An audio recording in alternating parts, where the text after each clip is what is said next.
हनुमान जी महाराज को 3 तरह की माला समर्पित होती है। एक आंकड़े के पत्ते की, दूसरी बेलपत्र के पत्ते की, तीसरी पीपल के पत्ते की। ये 3 तरह की माला जब हनुमान जी महाराज को समर्पित होती है। आंकड़े की माला महाराज एक अवतार श्री हनुमान जी महाराज। हनुमान जी महाराज को 3 तरह की माला समर्पित होती है। एक आंकड़े के पत्ते की, दूसरी बेलपत्र के पत्ते की, तीसरी पीपल के पत्ते की।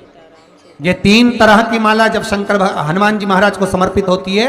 आंकड़े की माला महाराज, आंकड़े के पत्ते की जो माला होती है, ये माला कार्य की सिद्धि के लिए होती है। इसमें एक एक आंकड़े के पत्ते पर सीताराम लिखा जाता है। मात्र एक पत्ता ऐसा होता है जिस पत्ते पर सीताराम नहीं लिखा जाता। 108 पत्ते में से एक पत्ता, बस उस पत्ते को हथेली में रखकर उल्टा हाथ आपको रखना है और अपनी कामना कर कर उस पत्ते को बांध देना है। ये जरूरी नहीं है कि 25 के बाद बांधो, 50 के बाद बांधो या 100 के बाद बांधो, आपकी मर्जी पड़े। उस खाली पत्ते को कहीं पर भी बांध दीजिए और उस माला को अपनी कामना कर कर श्री हनुमान जी महाराज को समर्पित कर दीजिए। माला जब हनुमान जी को चढ़ जाए तब एक घी का और एक तेल का दिया हनुमान जी के सम्मुख में लंबी बाती का लगा देना है महाराज। एक घी का, एक तेल, और अपनी कामना कर कर आप आ जाइए। आपकी वो कामना 2.5 महीना या 3 महीना, इससे ज्यादा नहीं जाएगा, वो कामना बाबा पूरी करेगा। क्योंकि शिव और हनुमान ये सब एक ही स्वरूप है। अगर व्यक्ति के जीवन में बहुत भारी रोग हो गया है, बहुत ज्यादा कष्ट हो गया है, कैंसर जैसी बीमारी भी अगर उसको घेर ली है और किडनी लीवर सब बेकार हो गया, तो निवेदन है पीपल के पत्ते की माला बनवाओ, 108 पत्ते की, और हनुमान चालीसा का हर पत्ते पर स्मरण करिए महाराज। आप हनुमान चालीसा पढ़ते जाओ, माला में गांठ लगाते जाइए, और वो माला जो व्यक्ति कैंसर से पीड़ित है हाथ का स्पर्श कराइए और शंकर को चढ़ाइए। केवल अष्टमी तिथि के दिन ये माला समर्पित होना चाहिए, शुक्ल पक्ष की अष्टमी के दिन। आप 2 या 3 अष्टमी को कर कर देखिए, अपने आप दवाई लगना प्रारंभ होगी। कैंसर जैसा रोग भी धीरे धीरे समाप्ति पर आएगा महाराज। पर करना शुक्ल पक्ष की अष्टमी को ही महाराज। कोई बच्चा एग्जाम में बैठ रहा है, सीए की पढ़ाई कर रहा है, कोई बहुत बड़े एग्जाम में बैठा, पास हो ही नहीं रहा, बहुत हार गया, बेलपत्री की माला चढ़ाई। पर बेलपत्र की जो माला है वो केवल प्रदोष पर चढ़ती है श्री हनुमान जी महाराज। आप बेलपत्र की माला चढ़ाओ, 108 बेलपत्र आप श्री शिवाय नमस्तुभ्यम मंत्र का जाप कर कर गांठ लगाकर भगवान श्री हनुमान जी महाराज के सामने पहुंचकर माला को सीधी रखकर, जो व्यक्ति एग्जाम में बैठ रहा है, नौकरी के लिए, अन्य पढ़ाई के लिए, अगर कंपटीशन एग्जाम में भी बैठ रहा है, तो माला को हनुमान जी महाराज, और हनुमान जी कौन से होना चाहिए? पूर्वमुखी। हनुमान दक्षिण मुखी नहीं चाहिए, पूर्व में जिन हनुमान जी का मुख हो वो माला ऐसी समर्पित कर कर हनुमान चालीसा का पाठ कर कर 3 बार स्मरण कर कर माला श्री हनुमान जी को पहना दीजिए। ऐसा कोई एग्जाम नहीं जिसमें से आप निकल ना पाए महाराज, पर करना आपको पड़ेगा। प्रदोष का दिन होना चाहिए, प्रदोष के दिन भगवान, और प्रयास जहां तक हो सके प्रदोष काल में अगर चढ़ाएंगे तो ज्यादा फलदायी रहेगा प्रदोष। और कई लोग तो ऐसे हैं उनको आज तक हनुमान चालीसा पढ़ना नहीं है, आज तक कोई चालीसा, चाहे गायत्री चालीसा हो, लक्ष्मी चालीसा हो, शिव चालीसा हो, पढ़ना ही नहीं आती, बस बैठ गए भगवान के सामने और पढ़ लिया आसन लगा के। नहीं नहीं नहीं, चालीसा पढ़ने का भी एक नियम है। अगर कोई लक्ष्य लेकर पढ़ रहे हो तो उसका एक नियम है। पूरी जिंदगी पढ़ते रहोगे तो भगवान की प्राप्ति नहीं है, पर लक्ष्य लेकर अगर पढ़ा है, आसन से जिस भगवान की चालीसा पढ़ रहे हो उसकी मूर्ति या उसका फोटो आपके सामने होना चाहिए। एक घी का दिया, अगर हनुमान चालीसा पढ़ रहे हो तो या तो घी का दिया जलाओ, वो भी गाय के घी का हो, भैंस के घी का मत जलाना। हनुमान जी कभी प्रकट नहीं होंगे भैंस के घी से। घी का दिया लगाइए अगर चालीसा का पाठ कर रहे हो हनुमान जी का। और बहुत ज्यादा संकट है, बहुत ज्यादा परेशानी है, तो हनुमान चालीसा का पाठ करो तो तिल्ली के तेल का दिया लगाओ, काली तिल के तेल का दिया, तिल का तेल का दिया हनुमान जी के सामने आसन बिछाकर। बहुत तकलीफ है तो 3 पाठ प्रतिदिन करो और एक आसन से जितने समय 9 बजे अगर आप बैठते हो पाठ करने तो 9 बजे ही बैठना है। 11 दिन तक प्रतिदिन 3 पाठ रोज करो। एक पानी का लोटा, कलश, तांबे का जल अर्थात तांबे का लोटा हो, स्टील का लोटा हो, तुम्हारे पास जो कलश हो उसमें जल भरकर एक सिक्का उसमें पटक कर, एक लौंग पटक कर प्लेट से ढक कर रख दो और प्रतिदिन बस टाइम पर बैठकर पाठ करो। 11 दिन पूर्ण होंगे, जिस कामना से आपने पाठ करा है बस वो सिक्का, वो लौंग कलश में से निकाल लो, जल का आचमन करो और जिस काम के लिए करा है वो जल उस प्रयोग में ले लो। उस प्रयोग, किसी से बात करने जाना है तो वो जल पी कर जाइए, कोई से हाथ मिलाना है तो वो सिक्का, वो लौंग अपने हाथ में रखिए, अपने साथ रखिए। कई लोग कहते हैं हम तो बहुत दिनों से हनुमान चालीसा पढ़ रहे हैं, हम बहुत समय से राम रक्षा स्तोत्र का पाठ कर रहे हैं, हम बहुत समय से ये कर, अरे तो उसको नियम से तो करो। हनुमान चालीसा का प्रागट्य केवल एक दिल से की गई स्तुति, हनुमान जी महाराज की स्तुति, राम जी महाराज की स्तुति तुलसीदास जी ने केवल दिल से करी थी, केवल मन से। और ये नहीं कहते कि हनुमान चालीसा पढ़ोगे तभी भगवान, नहीं नहीं, आप दिल से अगर भगवान को पुकार लीजिए, आप दिल से पुकारो उसको, वो आएगा। नियम है महाराज, बहुत ध्यान दीजिएगा। पंचमुखी हनुमान का एक स्मरण, पंचमुखी हनुमान का एक भाव। महाराज जैसे बहुत ज्यादा तकलीफ अगर व्यक्ति को हो गई है, बहुत कष्टमय जीवन चल रहा है, हार गए हर जगह से और तकलीफमय जीवन चल रहा है, तो पंचमुखी हनुमान का एक शिव महापुराण का और स्कंद पुराण का एक बड़ा सुंदर मंत्र है। उस मंत्र को आप सब एक बार हमारे साथ में बोलें। ओम नमो हनुमते रुद्र अवताराय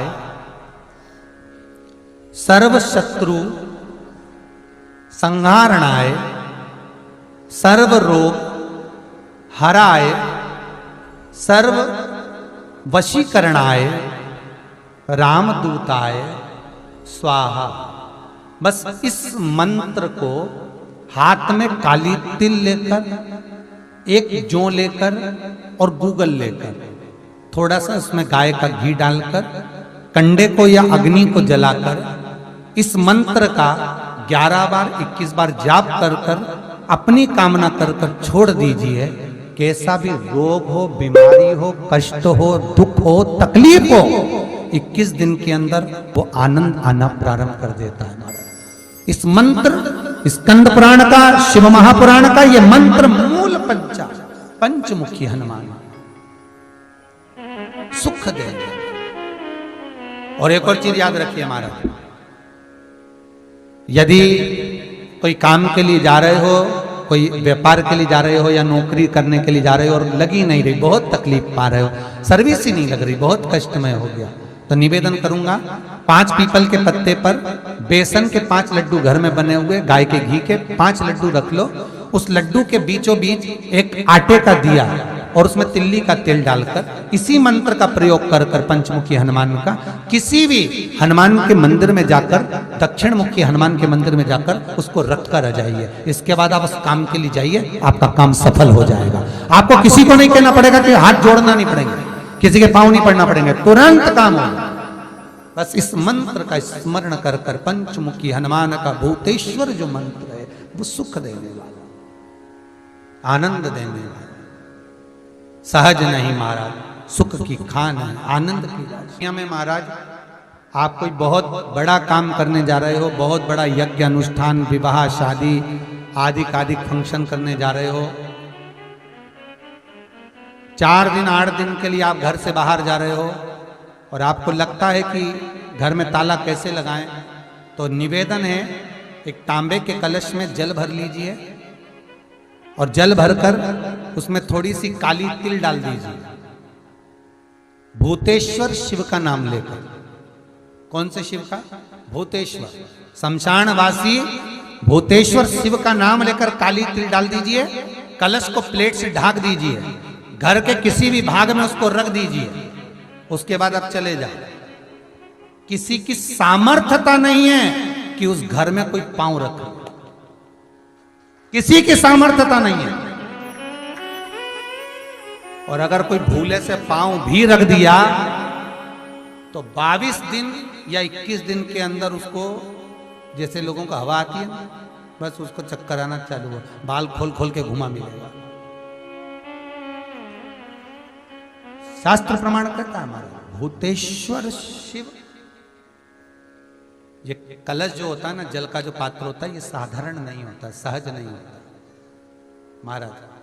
जैसे आज आपने मेरी लाज रखी, रक्षा करी और किसी को आने नहीं दिया, विनती स्वीकार करना। आपका जल पात्र भूतेश्वर के नाम से काली तिल से जहां रखा जाए उस गृह में कोई प्रवेश ना कर पाए।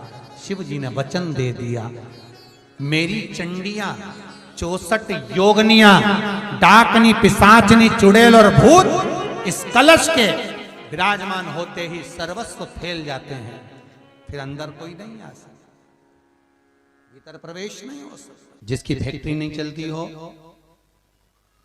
प्रॉपर्टी की आप खरीदारी बेचादारी करते हो, प्रॉपर्टी से जुड़ा हुआ काम करते हो, या लोहे से जुड़ा हुआ करते हो, या फैक्ट्री आदि का कर्म करते हो, कोई मैन्युफैक्चरिंग करते हो, वो नहीं चल रहा, तो हनुमान जी के उल्टे पांव का सिंदूर लीजिए और हनुमान जी के दूसरे नंबर के भाई गतिमान का नाम लीजिए। किसका नाम लेना है? गतिमान। गतिमान का नाम लेकर फैक्ट्री के बाहर या फैक्ट्री पर एक स्वस्तिक का निर्माण कर दीजिए, हनुमान जी के उल्टे पांव के सिंदूर और गतिमान का नाम लेकर। कभी आपकी फैक्ट्री कोई काम नहीं निकालेगी, उन्नति की ओर ही लेकर जाएगी, कभी घाटे की ओर नहीं जाएगी। गतिमान का नाम, रतिमान, केतुमान, मतिमान, ये जितने भी नाम है हनुमान जी के भाइयों के, ये सब कल्याण प्रद है। एक एक नाम कल्याण प्रद हमारे, एक एक। यदि बच्चे को सर्दी ज्यादा होती है, निमोनिया ज्यादा होता हो, ठंडा का कोटा ज्यादा रहता हो, तो पीपल के 5 पत्ते महाराज उस पर घृत लगाकर हनुमान जी के तीसरे नंबर के भाई व्रतिमान का नाम लेकर, व्रतिमान का नाम लेकर बच्चे की छाती पर एक वस्त्र से उसको बांध दीजिए, रात्रि भर बंधे रहने दीजिए महाराज। तो बस एक बार बांधना है, उसके बाद सर्दी का कोटा नहीं रहता महाराज, बच्चा स्वस्थ अपने आने। हनुमान जी महाराज के जितने भी भाई हैं सबका आनंद सुख सिद्धि मालूम है? अरे जल्दी बोलो, नहीं मालूम? लिखना चालू करो वापस। अष्ट सिद्धियां, पहली अणिमा, पहली कौन सी है? अणिमा। दूसरी महिमा, तीसरी गरिमा। अष्ट सिद्धियों में पहली अणिमा, दूसरी महिमा, तीसरी गरिमा। ये हनुमान जी महाराज की जो अष्ट सिद्धियां हैं, इन सिद्धियों के लिए आपको ज्ञात होना चाहिए, हनुमान जी महाराज के जब घर में तुम रोज हनुमान चालीसा का पाठ करती हो, आज एक दिन हो गया, कल दूसरा दिन हो गया, तीसरा दिन हो गया, कैलेंडर में जो पंचांग हो कैलेंडर हो, उस कैलेंडर में एक निशान बना कर रखो कि आपके 108 जब पाठ पूरे हो जाएं, तब 108 बाती आप हनुमान जी महाराज की इन अष्ट सिद्धियों के नाम से लगा दीजिए। जिंदगी में आपका कभी बाल बांका नहीं हो सकता और आपकी उन्नति को कोई रोक नहीं सकता, यह पक्का है। अष्ट सिद्धियां, नवनिधियां, 108 जब हनुमान चालीसा के पाठ हो जाए। और कभी कभी व्यक्ति के जीवन में ऐसा भी होता है कि भाई उसको बहुत तकलीफ आ जाती है कि मेरी दुकान नहीं चल रही, व्यापार नहीं चल रहा, मेरे साथ अच्छा नहीं हो रहा, मेरे को तकलीफ आ गई, शनि बढ़ गया, ये हो गया, ढैया हो गया, 7.5 हो गया, बड़ा तकलीफ, कहीं गिर रहा, कहीं पड़ रहा, तो उस व्यक्ति को 108 पाठ एक साथ कर लेना चाहिए। आज बैठा सुबह से शाम तक 108 पाठ करके और फिर ये अष्ट सिद्धियों की बाती लगा दे। अष्ट सिद्धि पर अष्ट सिद्धियों की जो बाती लगती है घृत में है, घी घृत, अष्ट सिद्धि। तो ये बाती, तो पहली अणिमा सिद्धि, दूसरी महिमा, तीसरी गरिमा, चौथी लघिमा, चौथी है लघिमा, पांचवी प्राप्ति, पांचवी क्या है? प्राप्ति। छठी प्राकंभ, छठी है प्राकंभ, सातवीं है ईर्ष्यत्व, ईर्ष्यत्व, और आठवीं है वशिष्ठ, आठवीं है वशिष्ठ। ये हनुमान जी महाराज की 8 सिद्धियां और 9। पूरी हनुमान चालीसा की एक एक चौपाई में एक एक चीज से एक एक बीमारी का इलाज है, एक एक बीमारी का। महाराज हनुमान चालीसा की एक एक चौपाई से एक एक बीमारी।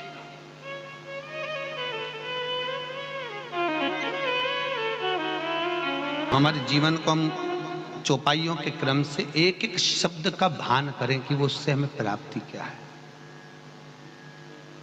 अष्ट सिद्धि नवनिधि किस जगह पर स्कंद जी दे रहे हैं? नवनिधियां जहां पर सेतु बंद हुआ, जहां पर सेतु। तो आप रामेश्वर जाएं, पुराने डाकघर के पास में आज भी 9 शिलाएं नवनिधि के लिए स्कंद देव ने वहां विराजमान करी थी। वहीं हनुमान जी महाराज ने जलपान करा था, वो स्थान आज भी विराजमान। आज हनुमान जी महाराज अगर किसी पति पत्नी में झगड़ा चल रहा हो, प्रेम नहीं बढ़ रहा हो, बहुत क्लेश हुई और अदालत में बात पहुंच गई, तलाक होने वाला है, तो भी गतिमान का नाम लेकर हनुमान जी के मंदिर में एक ध्वजा लगा दी जाती है और उस पर ध्वजा पर स्वस्तिक बना दिया जाता है गतिमान का नाम लेकर। तो पति पत्नी का प्रेम वापस बढ़ जाता है और तलाक नहीं होता है। महाराज जिसका तलाक नहीं चाहिए, अगर मन से सोच के बैठे कि तलाक चाहिए तो मत करो, पर नहीं चाहिए, प्रेम बढ़ाना है, उसके लिए लगे। तो उन्होंने हनुमान जी से कहा कि तुम क्या चाहते हो? हनुमान जी बोले मेरे को जाना है, क्योंकि जहां राम वहां हनुमान। हनुमान जी जब कहने लगे कि मेरे को जाना है, तो राम जी महाराज बोले नहीं नहीं हनुमान, तुझे सबसे ज्यादा प्रिय क्या है? तो कह राम। तो हनुमान तू कह रहा है सबसे ज्यादा प्रिय है राम प्रिय है, तो एक बार जिस समय देवऋषि नारद का अपमान हुआ, विश्वामित्र बाबा का अपमान हुआ, उस समय पर एक राजा ने जब अपमान करा तो तूने उसको राम नाम लिखकर एक जगह पर बिठा दिया और कहा कि तू राम नाम जपते रहे। उसने राम नाम जपा। तब हनुमान याद कर, मेरे सम्मुख में तू खड़ा था और युद्ध होने वाला था, तो तूने क्या कहा था? प्रभु आप इसको मार नहीं सकते क्योंकि ये आपका नाम ले रहा है। राम से बड़ा होता है राम का नाम, आप इसे मार नहीं सकते। तब आपने ये संवाद कहा था, हनुमान बता तेरी प्रियता क्या है? हनुमान जी कहते हैं प्रभु आपने मुझे जगा दिया, क्योंकि मुझे श्राप ये मिला था कि तू जागेगा किसी की जगाने पर, आपने मुझे जगा दिया। इसलिए हे नाथ, अब मैं जाना नहीं चाहता, सत्संग करना चाहता।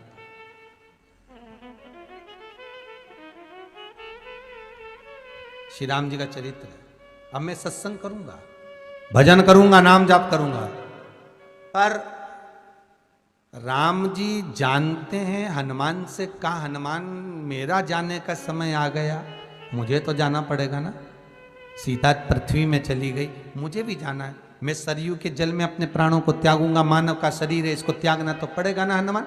हनुमान जी बोले तो त्याग दो, त्यागने में क्या दिक्कत है, त्यागो आप तो। पर दिक्कत एक बहुत बड़ी है। तो राम जी ने जैसी कहा दिक्कत बहुत बड़ी है, तो हनुमान जी पूछे ऐसी कौन सी दिक्कत है? हनुमान जी के शब्द सुने तो राम जी बोले, जब जिस समय पर तुम सूर्य को निगल गए थे, इंद्र को क्रोध आया था और इंद्र ने तुम पर वज्र का जब प्रहार करा था, जब वज्र का प्रहार इंद्र ने करा तब तुम्हारा नाम हनुमान हुआ। तब सारे देवी देवताओं ने तुम्हें वर प्रदान करा। उस जगह पर यमराज भी खड़ा था, तो यमराज ने तुम्हें वर दिया था कि जहां हनुमान होगा वहां यमराज नहीं होगा। अब दिक्कत यह है कि मुझे प्राण त्यागना है और तू मुझे 1 मिनट के लिए नहीं छोड़े, तो यमराज आएगा कैसे? दिक्कत वहां अड़ी पड़ी है।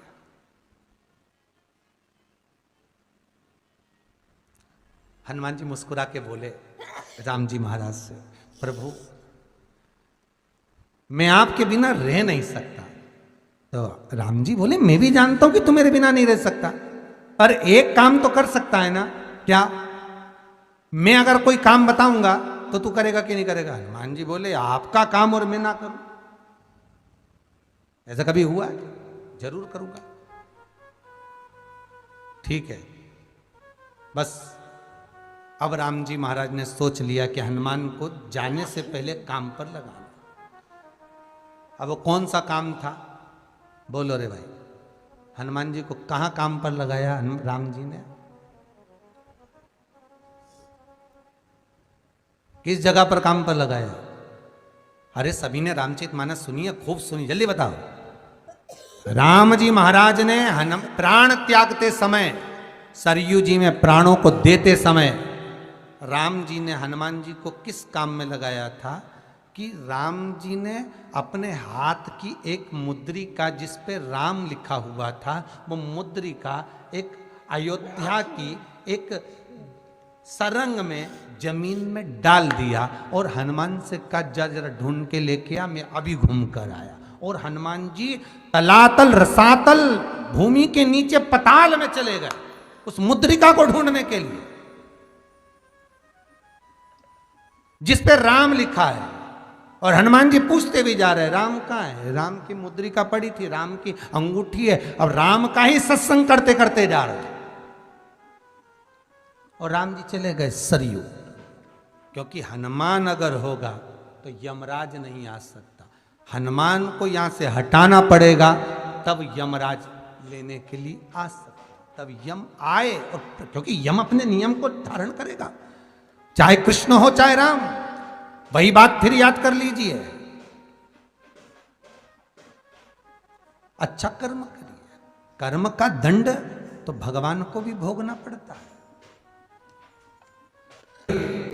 अगर कोई अदालत में केस चल रहा है, बहुत बड़ी समस्या में आप पड़ गए, बहुत बड़ा टेंशन बिल्कुल आकर खड़ा हो गया है, तो चंदन, एक लाल चंदन बाजार में मिलता है, पूजन वालों के यहाँ पूछना, लाल चंदन आता है। वो लाल चंदन को घिस कर उसमें थोड़ा सा तिल्ली का तेल डालकर महाराज हाथ में चंदन को लेकर शिवलिंग पर लगाएं और बड़ के पेड़ के नीचे, बड़ के जड़ में जाकर बटकेश्वर महादेव का नाम लेकर उस चंदन को लगाएं।